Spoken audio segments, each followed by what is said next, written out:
That's perfectly fine. All right, if everybody could grab a seat, we will kind of wrap up our workshop here with a report out and a few comments.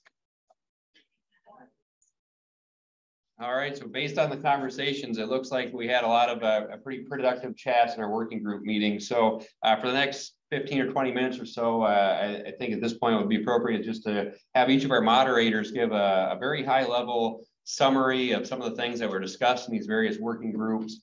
And, from there, we'll just kind of address maybe a couple next steps and what we plan to, where we plan to go from here. So I can start briefly with giving a summary of the steering group, working group session. So one of the goals that was a focus for that group was developing a sustainability plan and an operating model for Smart Ships Coalition and trying to figure out how do we harness this energy and the engagement we got today so that going forward, we can continue this momentum, we can continue to answer some of these questions that we've all discussed today and continue to exchange and share a lot of very good information as we're all facing very similar challenges as an industry and we're all coming up with our innovative solutions together. So, one of our objectives that we identified was creating a forum for exchange of information where this group can help to facilitate that flow of information, really emphasizing that this group is unique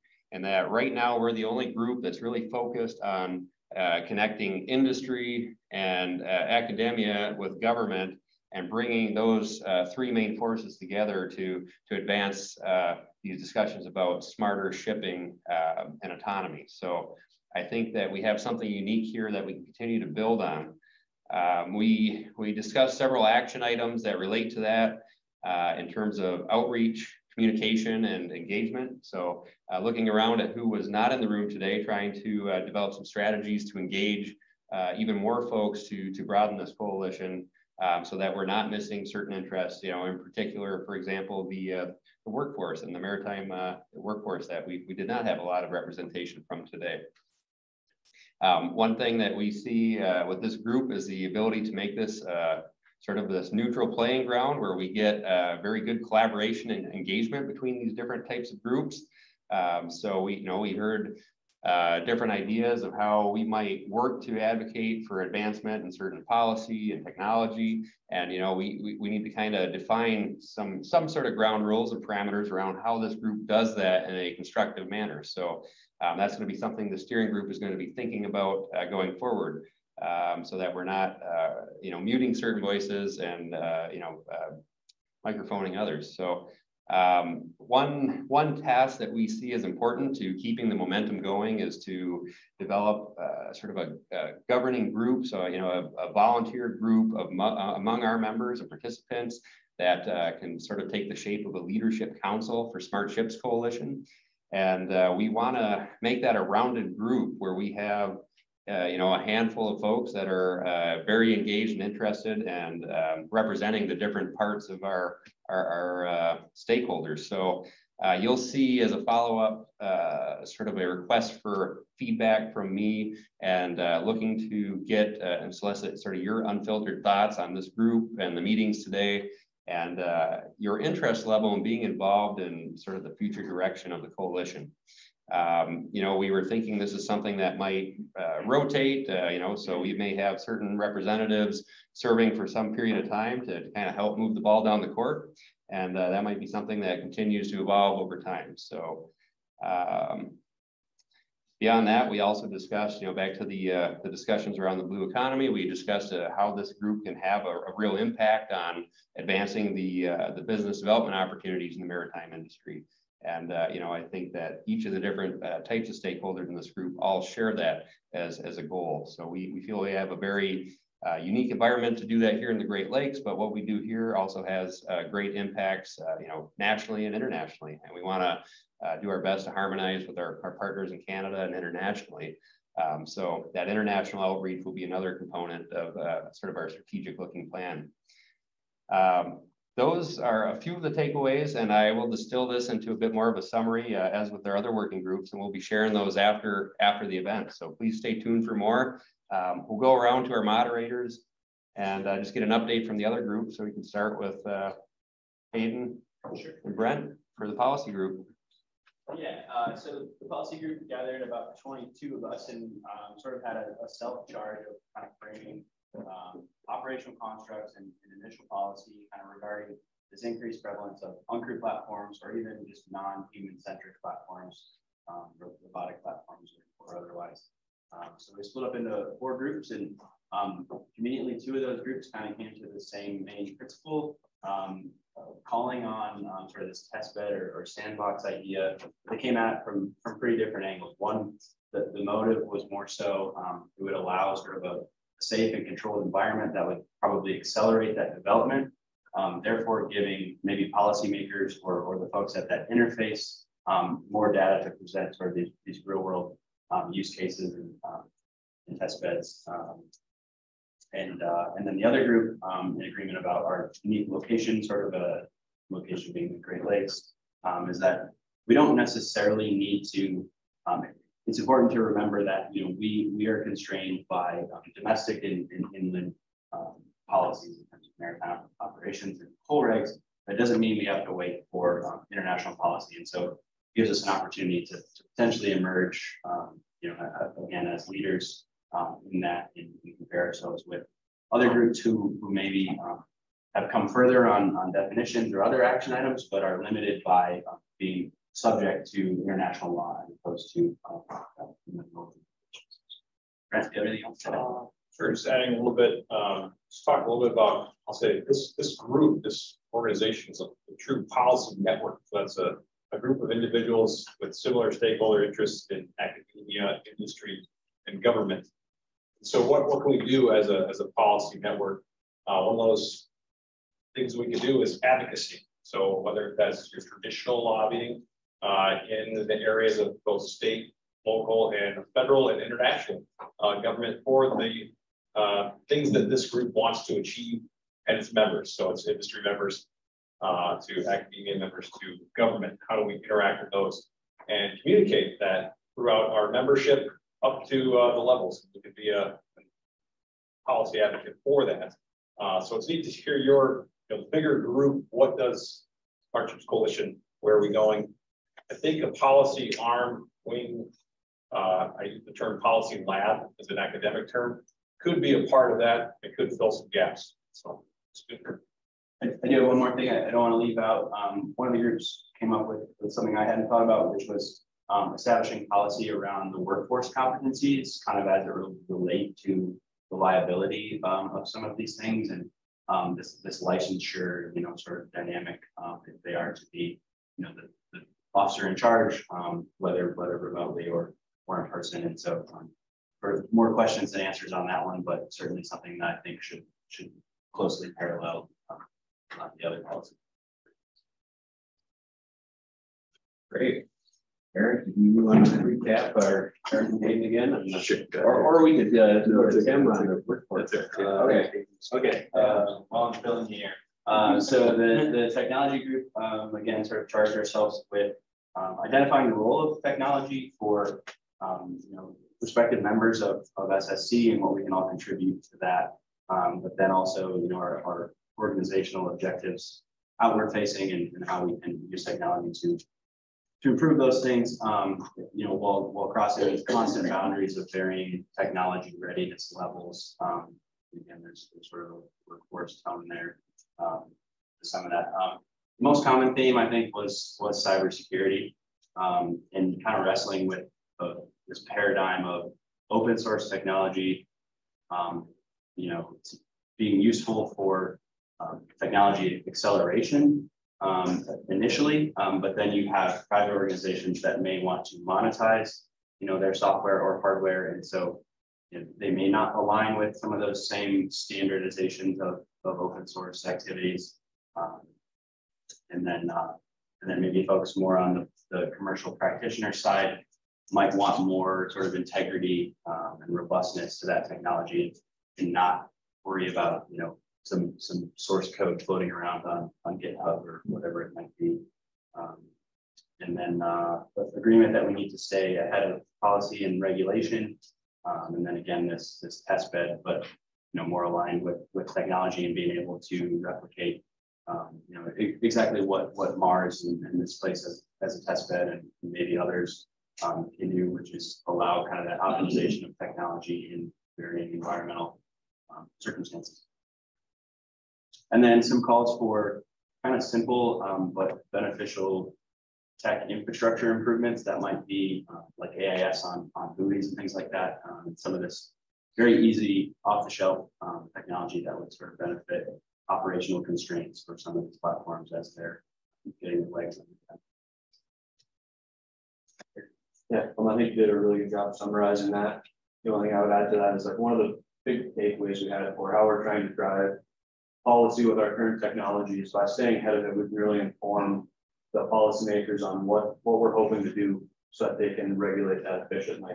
It's going to be a big challenge, and it's a little bit of a weird problem as the technology may continue to outpace the regulation. But I think by doing that, we can remain efficient and moving forward together.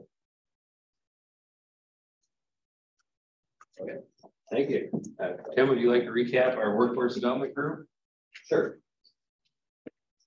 So a lot of similar themes as to things we've already discussed and things that have been said in front of the whole group. But one of the opportunities that we really have with regard to workforce development in the SmartShips Coalition is that, like Brent said, with regard to policy, we really have the trifecta of the important entities here. We have the government organizations that are primarily responsible for things like credentialing of captains or certifying of vessels, and which are going to continue. It's going to look different, and those processes are going to look different, but we have the strength and the knowledge base that's necessary to grow on that. We have the industry folks here who understand what it is that they need in their new workforce in order to make money, which is exactly what they want to do, and the technology needs that they have in order to develop the technology in order to move the smart ships into the future. And then we also have the academics who are primarily our primary skill. I guess not speaking, but to educate and to use our knowledge base and experience and how to educate the new workforce in order to do it in a way that's most effective and in a way that we can create these new positions that are kind of the unknown unknowns. And so those are the strengths that we have as a coalition. I think one of the weaknesses that we really have to address together, and I will say that we really weren't able to address this because there were no industry people in our work group today. And so shame. And say, we invite you the next time we meet, so please come and talk with us, is that there are a lot of unknown unknowns here, is that this is such a burgeoning industry and such a technologically driven industry that it's still being created. And so what does the new operator look like? What does the new captain look like? What does the new technician look like? What are the new entire industries that will grow out of this that are going to need people to staff those industries? And so, but that means that we have a lot of opportunities. And so we primarily talk a lot about opportunities. So it's not just the degree workforce that we need to worry about. It's not just the computer scientists that are creating the algorithms, the electrical engineers that are creating the sensors. We will continue to do that. And I would say that's going to be kind of an incremental thing as this technology comes to the classroom at the universities. But it's the non-degree workforce that is the opportunity here, because there's going to be all kinds of new jobs that are available, and also that continuing education for people that are currently in the industry that want to stay in the industry and are not aging out of it yet. However, the aging workforce in the maritime industry is an opportunity because we're not going to have to worry about all the captains that are going to retire tomorrow. They're going to be able to continue to be captains for a long time now, and they can keep doing that. And so but there is going to be a small portion of the existing workforce that we have an opportunity to work with that. So one of the other opportunities we identified was together, we have all the necessary pieces to identify the competencies that are going to be necessary for training that workforce. So what does that competency tree look like currently? And we say, okay, these are the current competencies necessary to be an effective mariner, be an effective part of the shipping industry. And what are the new things that are going to be on this tree that we can add? And what are going to be the old branches that we can cut off because those are no longer necessary? For example, will we need a lookout anymore? Well, probably not. You know, there's going to be a lot of people on boats and ships that are going to be unnecessary. And so we don't need to worry about those competencies anymore. But once we have that competency tree, we can start to look at ways of pulling from existing knowledge and developing that new way of training that workforce. And it's probably going to be looking at things like the way that FAA trains drone operators, the way that the Air Force trains drone operators. It's a completely different skill set from a jet fighter pilot, even though they're flying the same aircraft. Or looking at one of the things that was brought up that I thought was really great was the dynamic positioning operators of these things. I'm showing my knowledge here. They apparently have a drill. They go down and drill for stuff, and they have to stay above that point so that you don't end up with an oil spill. And apparently, this is a very niche skill set. And so we can work with these companies who have been doing this, companies probably like yourself out here, in order to create these new certification programs. One of the things that I thought was really an interesting idea, and I've seen this in other industries work that we talked about, was perhaps the Smart Ship Coalition should get together and think about what does a Smart Ships Trade Institute look like? And where do we build that? Do we build that in Traverse City with the Maritime school there? That's not the Academy, thank you. That's the word I'm looking for. The Maritime Academy there. We have a trade institute up here for people that love to be out in the outdoors. I think yes, absolutely. So I've seen this in the aeronautics industry where they have trade institutes that teach people how to rivet properly right next to research institutes that need those riveters. And so we really have the same opportunity here. And finally, I think one thing I'd like to end on is that this really is a new workforce. It's a workforce that is very technical, but not necessarily degree. And so the terms that were thrown around are like new collar or no collar workers. And so I think we really need to change the way that we think about education and workforce development. And we're certainly the group to do that. So, thanks. Thanks, Tim. So I think I'm very excited to hear, having not been a part of each work group, how much this discussion took its own shape. And that really was the goal for today. You know, we're kicking these working groups out, getting the first group of people into this room, and now growing that is really the next step. So as you all head back to your offices, I would really encourage everybody to take some time to reflect on this event and think about what were the things that were very constructive here that have benefit and future impact on your organizations. I'd like you to share that feedback, and I'm trying to figure out the best way to gather that and solicit that feedback. For now, I would encourage people to email me directly with any feedback you had on this event. I know people don't love surveys. I don't have a handwritten survey for you. So as a coordinator for this group, I'm trying to figure out how do we grow this and how do we sustain the momentum and keeping these people involved. And I think an important part of that, as we discussed in the steering group, is getting individuals that are in this room engaged. And that is going to be one of my priorities looking down the road, is reaching back out to some of you and asking, can you potentially volunteer some of your time or maybe a staff person and contribute to this organization and keeping it going? And that includes reaching out to different parts of industry that work here. That includes things like maybe having some of these sub work group meetings. So I think we have a lot of really good ideas, and we need some time now to sort of digest and debrief. And that's something I'm going to be leaning on my colleagues here to do a lot of, with any input we get from all of you. We would like to continue to be able to organize events like this in the future if this was a beneficial use of all your time. And certainly there's a lot of opportunity with the digital technology to reconvene some of these specific technical discussions at whatever frequency makes sense to all of you. So Please let us know where you found value in today's program. And I just can't thank everyone enough for taking the time to come up to Houghton, Michigan on such a beautiful day. This is actually par for the course in mid-September. So yeah, we consider this a win. So we got a great turnout, and we're looking forward to those of you who can join us tonight for dinner up in Copper Harbor.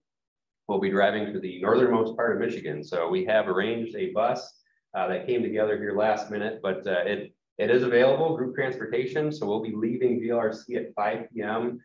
With the folks that have signed up for dinner. And we do also have some seats available still. Maybe Hayden has an update on that. No, nothing to add. The bus is autonomous though, so everybody. Yeah. Hang on. So we're hoping some of you can join us, and we really look forward to continuing these conversations. So this facility is open until about 5 o'clock tonight. Please continue to mingle and have some discussions with us, and we wish you all well and safe travels. Thank you.